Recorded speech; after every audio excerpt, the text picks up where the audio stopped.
Bonjour à tous, bonjour à toutes, bon. Aujourd'hui, petite introduction sur les vecteurs en maths. Bon. Qu'est-ce qu'il faut savoir sur un vecteur? Qu'est-ce que c'est qu'un vecteur? Bon, un vecteur, c'est souvent confondu avec un segment. Mais non, un vecteur, ce n'est pas un segment. Un vecteur, c'est ce que je viens de représenter ici. En fait, un vecteur, ce que ça va être la translation d'un point A à un point B. On va étudier ce qui se passe quand je vais d'un point A à un point B. D'accord? Lorsque je vais d'un point A à un point B. D'accord? Je vais définir un segment droite qu'on va appeler un vecteur, d'accord? Ce vecteur, c'est le vecteur translation de A à B. Et donc, ce vecteur, il est caractérisé par quoi? Ce vecteur, il est caractérisé par, de 1, sa direction, donc j'ai inversé, mais bon. D'abord, c'est la direction. Après, c'est le sens. Donc, je vous rappelle qu'une direction, ça peut être, par exemple, allez, on va prendre le segment ici, donc mon stabilo, d'accord? La direction, ça va être tout simplement soit vers le bas, soit vers le haut, ça va être par où on va aller, et le sens, ça va être, on va aller soit vers la droite, soit vers la gauche, donc en haut, soit vers le haut, soit vers le bas, d'accord? Donc un vecteur est défini par son sens, sa direction, d'accord? Et sa norme. Sa norme, en fait, c'est le nom qu'on a donné à la longueur d'un vecteur. Ça va être tout simplement la longueur du vecteur AB. Bon, qu'est-ce qu'il y a à savoir? En fait, AB, d'accord? On va dire que c'est moins BA. Qu'est-ce que ça veut dire? Ça veut dire que si je me déplace d'un point A à un point B, ici, A à un point B, et c'est comme si en fait j'avais fait le même trajet, mais donc d'un point B à un point A, d'accord? Donc je vais de B vers A, mais je vais dans l'autre sens, d'accord? Et je retrouve bien mon équation, d'accord, qui me dit que AB c'est moins BA. Okay. Le sens d'un vecteur, il va être défini par son signe, d'accord? Quand je dis que j'ai un vecteur qui est égal à moins BA, je vais de B vers A, et puis je vais dans l'autre sens, d'accord? Le moins définit le sens. Si j'ai moins AB, je vais de A à B, et je vais dans l'autre sens, d'accord? Donc, si je vais de B vers A, et que je prends moins et que je vais dans l'autre sens, en soi, je retombe bien sur AB, d'accord? J'ai été de B vers A, sauf que vu qu'il y a un moins, je vais dans l'autre sens, et donc j'ai bien AB vecteur qui est égal à AB vecteur. Donc ça, c'est ce qu'il faut savoir dans un premier temps.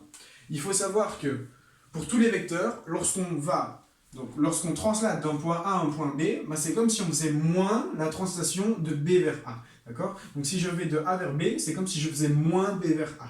Et moins je remonte en fait. Donc voilà, donc c'est quelque chose à connaître.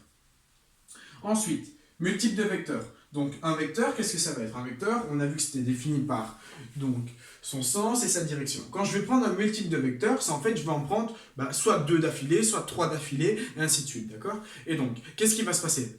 Si je les mets l'un à la suite de l'autre, par exemple, on va dire que c'est les mêmes vecteurs, et donc j'en prends un, puis j'en mets deux, ainsi de suite, j'ai toujours la même direction, j'ai toujours le même sens, ils vont tous les deux toujours vers le haut, d'accord? Sauf que le vecteur en question que j'ai ici, donc la somme des deux, il est 2 fois plus long. Et donc, c'est ce qu'on va représenter, le multiple d'un vecteur, ok? Qu'est-ce que ça va être? Ici, j'ai représenté un vecteur U, et donc je vais les aligner, et je vais avoir 2U. Ce vecteur-ci, de ce point-là à ce point-là, ça va être 2 fois la translation du vecteur U. Et donc, on a quoi? On a que un vecteur KU, d'accord? Donc, un multiple, n'importe quel nombre, que ce soit 1, 2, 3 ou 4, d'accord, fois le vecteur U. Il est de même sens, de même direction, pardon, il va aller dans la même direction, de même sens, il va toujours aller dans le même sens, mais il sera 4 fois plus long, d'accord? Ici, il est 2 fois plus long. Si j'en prends 3, il sera 3 fois plus long, et ainsi de suite. Donc ça, c'est pour la multiplication de vecteurs. Même direction, même sens, sauf qu'il est 4 fois plus long. On va prendre 4 fois le vecteur. Voilà. Donc ça, c'est pour les multiples de vecteurs. Donc je tiens vraiment à insister, un vecteur AB, d'accord, c'est moins un vecteur BA. Donc c'est assez perturbant quand on ne comprend pas ce que c'est les vecteurs, mais voilà. Donc il faut s'imaginer qu'on part d'un point A à un point B, d'accord, et qu'on va faire le chemin inverse, sauf que si je prends moins, je vais dans l'autre sens, et en fait je reviens à ce que j'avais fait au départ, d'accord, je reviens à ma translation AB. Voilà. Donc il faut savoir qu'un vecteur, il peut être défini, il peut être décomposé. Par exemple, si je vais d'un point A à un point B dans un plan, d'accord, on va prendre un plan, si je vais d'un point A à un point B, ce que je fais, c'est en fait, j'avance et puis je monte, d'accord? Et donc, le fait d'avancer en X et de monter en Y, on va appeler ça les composantes du vecteur, d'accord? Et donc, je les ai représentés plus clairement en pointillé pour ce vecteur AB, d'accord? Le vecteur AB, il va avoir pour composantes, donc, ses composantes en X et ses composantes en Y. On peut représenter ça par, si on met des chiffres, donc 2, 3, ben, le vecteur AB, ben, la translation de A vers B, elle va avancer de 2 et monter de 3. Et comment on va écrire ça? On va dire que le vecteur AB, okay, il a pour composante 2, 3. Et donc ça va toujours être la même chose, on met le vecteur, on met des parenthèses, on met les deux coordonnées séparées d'un point-virgule. Okay, et donc voilà, ça c'est comment on va écrire les composantes du vecteur AB. Il avance de 2, il monte de 3. Okay, c'est une translation de A vers B, donc j'avance de 2, je monte de 3. Voilà. Bon, maintenant, on va voir, donc après tout ça, ce qu'est la relation de Chasles. Alors, Chasles, il faut savoir que c'est un mathématicien qui a défini une relation, comme à peu près tous les mathématiciens, genre Pythagore, Thalès, ils ont donné leur nom à ce qu'ils avaient trouvé. D'accord? Et Chasles, il a défini quoi dans les vecteurs? Il a défini que si je vais d'un point A à un point B, d'accord? Je fais une translation AB. Et puis que je vais du même point B à un point C, d'accord? Donc on va aller de A à B, et on va aller de B à C. Donc je vais faire la somme de mes deux vecteurs. Je vais aller d'abord de A à B, et puis je vais ajouter de B à C. Et bien en soi, c'est comme si j'avais fait une translation de A à B directement. Aller de A à B, c'est comme si j'avais fait, d'abord je vais de A à B, aller de A à C, d'accord, le vecteur AC ici, c'est la même translation, c'est la même chose que si j'avais été de A à B et puis de B à C. Et donc Chasles, il a défini quoi? Il a défini que lorsqu'on a un vecteur AB plus un vecteur BC, en fait, on va de A à C. Donc lorsqu'on a la même lettre aux extrémités, d'accord, on peut tout simplement réécrire AC.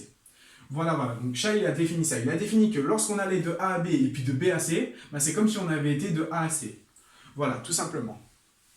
Et donc, qu'est-ce qu'on peut rédiger en fait avec ça? Si j'ai, par exemple, AB vecteur plus BA vecteur, d'accord? Et je cherche, qu'est-ce que c'est égal à quoi? Voilà. Donc on a vu que si on avait les B, ils pouvaient simplifier, donc on avait, donc ceci c'est égal à AA vecteur. Sauf que AA vecteur, c'est une translation de A à A. C'est pas logique, on ne peut pas se déplacer si on ne bouge pas. Et donc quand on ne bouge pas, d'accord, donc lorsqu'on a quelque chose comme ceci, AA, vecteur, en fait on dit qu'on est au vecteur nul. D'accord? Ça veut dire qu'on n'a pas bougé, on n'a rien fait, le vecteur est nul. D'accord? Et donc en fait, c'est à l'aide de ça qu'on va définir quoi? Si j'ai AB vecteur plus BA vecteur qui est égal à 0, ça veut dire que plus BA vecteur, c'est tout simplement moins AB. D'accord? Donc plus BA vecteur, ça va être égal à moins AB. Parce que si je le remplace là-dedans, si je fais plus moins AB, AB moins AB, ça me fait bien 0. Et donc, voilà, donc ça c'est une petite mise au point.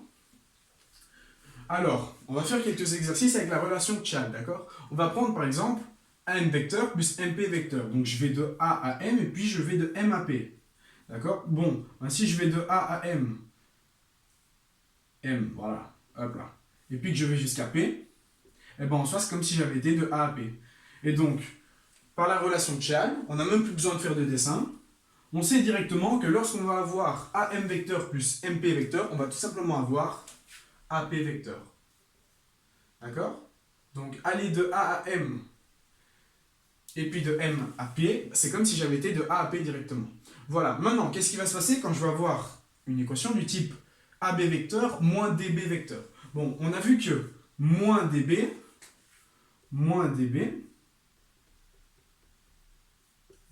vecteur, ça pouvait être représenté par BD vecteur. D'accord? En fait, lorsqu'on a un moins, on permute juste les lettres. Lorsque j'avais AB, c'est moins, et donc je permute les lettres. Je les change de côté, donc de sens. Et donc, moins DB vecteur, on sait que ça va être donc BD vecteur. Donc si je fais AB moins DB, en fait, je fais AB plus BD. Ok? Donc, quand je vais de A à B et puis que j'enlève la translation de D vers B, en fait, enlever la translation de D vers B, c'est tout simplement aller de B vers D. Hein? Et donc, on a AB vecteur moins DB vecteur qui est égal à AB vecteur plus BD vecteur. Et par la relation de Chasles, les B s'annulent et donc on a que AB vecteur plus BD vecteur, c'est AD vecteur. D'accord? Donc cette équation-ci, c'est égal à AD vecteur. Ok. Bon, petit exercice suivant, et puis on aura déjà fini.